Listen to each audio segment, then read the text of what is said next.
This is the Levant Mine, often known as the mine under the sea. It was first opened in 1820 and eventually reached 2,000 feet deep into the earth, as well as a full mile into the Atlantic Ocean. I'm sure you can picture what would happen if one of the tunnels failed. Surprisingly, that is not even the worst of the conditions inside. Today on Terminal Defect, we will uncover the truth behind the Levant Mine Disaster.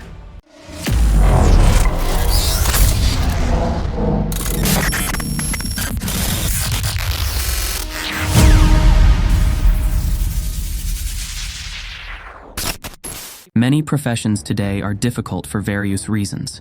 Some are just tiresome or emotionally demanding, but the number of actually life-threatening vocations has decreased in contrast to a few hundred years ago. While part of the gains can be attributed to new safety technology and greater training, law is the primary reason for the significant improvement. Because no matter how many injuries are prevented, nothing beats the prospect of legal action to persuade a company to pay for and employ safety equipment. Mining, in particular, has never been an easy job, and it still is not. However, it is much improved by the use of electricity, forced airflow, hydraulic motors, and geological tools that can assess how safe it is to dig anywhere. People laboring just a few hundred years ago, however, did not have access to most, if not all, of those resources. One of these mines, known as the Levant Mine, was located near England's furthest southwestern point. It began in 1820 and was largely a copper mine, but it also extracted tin and trace amounts of arsenic. Copper and tin were about to become extremely valuable and profitable because they could be used to manufacture brass and bronze. However, the working conditions underground in the mine were nothing short of horrible. The Levant Mine, which reached 600 meters or 2,000 feet below the earth, was pitch black and blistering hot, with parts stretching horizontally a mile beneath the Atlantic Ocean, nearly inviting fate. One of the main shafts, known as 40-backs, was only 12 meters from the seafloor above. If the tunnel had ever failed, the mine would have filled with water too quickly for anyone on the lower floors to get out. Even without the looming prospect of drowning, the rest of the mine was just as forgiving. With temperatures occasionally reaching 40 degrees, many miners were compelled to work nearly nude to escape heat stroke. Some people didn't even wear work boots, since they would get sweaty and put them at danger for trench foot. And all of this would have been done in complete darkness if it hadn't been for one thing. Before entering the mine each day, the miners would gather a handful of clay from a pile on the surface and use it to put a candle on top of their heads, or, in later decades, onto their helmets. Lanterns were not an option because each guy needed both hands to work, climb, and use his equipment, and the mines were too large to hang lights along every passage and maintain them all fueled. So, as bizarre as it seemed, this was the only way to see anything down there. Men would descend into the mine via one of its shafts, with 80 ladders between them and the bottom level.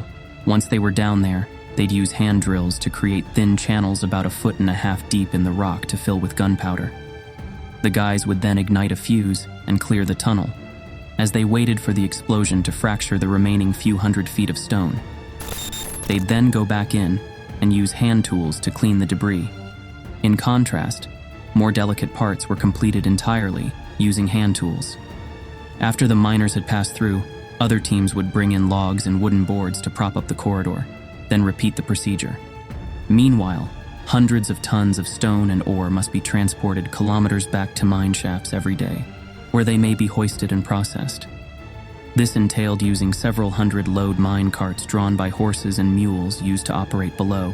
To make matters worse and more exhausting than they already are, at the end of a long day's work, they must climb back up and out of the mine, up 80 flights of ladders. If they were at the bottom, this process may take an hour and a half, not to mention the subsequent walk back to their hometowns. Then, 37 years into the mine's operation, another fresh innovation emerged. A new mechanism was installed to allow personnel to enter and exit the mine. This new technology became known as a man engine. A man engine resembled a vertical conveyor belt or lift system with platforms for men to stand on. It required inserting a wooden rod into the M shaft. Then, every 12 feet, a small wooden platform was affixed to the rod, along with a handlebar at chest height. At the top of this rod, on the surface, there was an engine that elevated it 12 feet and then lowered it 12 feet. So, the miners would wait for the platform to come down, then climb upon it and be hoisted 12 feet. Then, at the top, they would step down onto a platform linked to the M-shaft wall. Then, they would wait for the next platform to come back down before stepping back on and repeating the process 137 more times to reach the surface from the very bottom. Clearly, this sounds absurd, and it was. But when the alternative was to climb 80 ladders back to back, it's easy to understand why the workers were so pleased with the new equipment. Compared to the hour-and-a-half climb up the ladders, the man engine took half an hour and was far safer for the fatigued miners. However, in the long run, the risk of missing a stride and falling persisted. It was an improvement over 1857, with some lower incidence of lung and heart problems and longer average lifespans for mine workers who had them. And, thanks to a set of gears, the engine was able to move the entire 24-ton weighted loaded rod with only 30 pounds of steam pressure per square inch. So, regardless of how strange it appeared, the man engine was actually an upgrade. On October 20th of that year, the morning shift was coming to an end, and miners were packing up and preparing to return to the surface. Around 3 p.m., many of them had just returned home from World War I, only to face a weak economy and little options for supporting their families. Those men and the workers before them had repeatedly warned management that the man engine was unsafe. It was shaky, and the components shook as it moved. Many of the landings and steps had also been eroded and not properly rebuilt. However, management chose not to take action. Replacing the engine would be expensive, and while plans were in the works to dig a new vertical shaft and install something more modern, no work had yet begun. By then, the mine employed 331 workers, 187 of whom worked below ground. And as more and more people crowded the small wooden stairs, practically to capacity, barely 18 inches from the top of the stroke, as most men were about to jump off, there was a bang. This was the sound of a bracket linking the upper beams to the rod, which had been worn down for 5 years since its last replacement. In a single moment, it broke away, and the rod and all the men began to fall. Near the top of the shaft, the guys vanished, screaming as the only object they could cling onto fell back into the M shaft. As it did, it bowed and buckled, tearing through the catch wings that were designed to hold it in place. So, after plummeting the first 12 feet and colliding with the bottom of the M shaft, the upper 300 feet of the rod snapped off and continued to fall on its own. Farther down, the engine became aware that something was going on and could hear what appeared to be an avalanche of stone and wood falling toward them. As the platform rocked under their feet and began to slide, scores of workers jumped onto the nearest ledge or landings on other floors, if they could. Others simply clutched on for their lives and found themselves going down level after level into the darkness.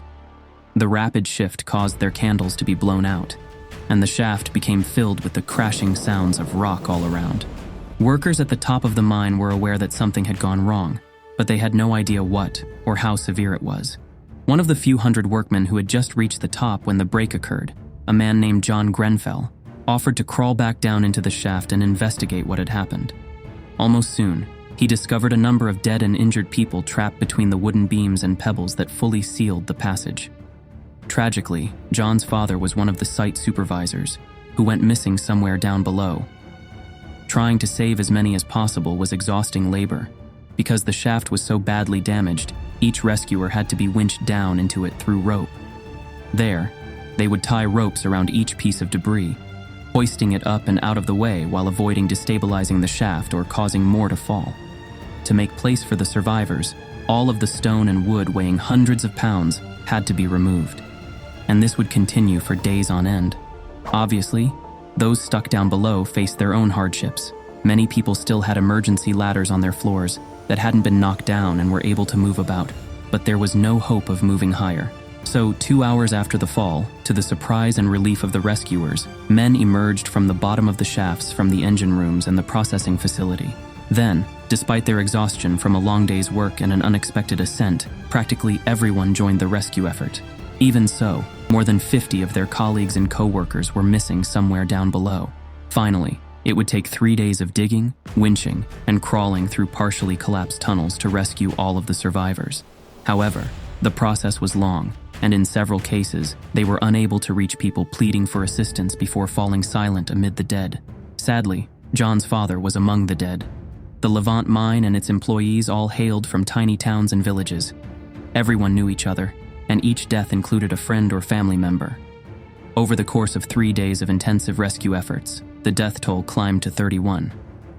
14 were discovered on the top of the pile, at around 150 feet deep, the majority of the others between 160 and 320 feet deep, and the last 3 at 420 feet, 480 feet, and 660 feet down. All 3 were injured by falling debris. Among the catastrophes, there were many survivors. A 14-year-old child named William Lowry was stuck beneath the body of another youngster near the top of the pile for 15 hours before being rescued.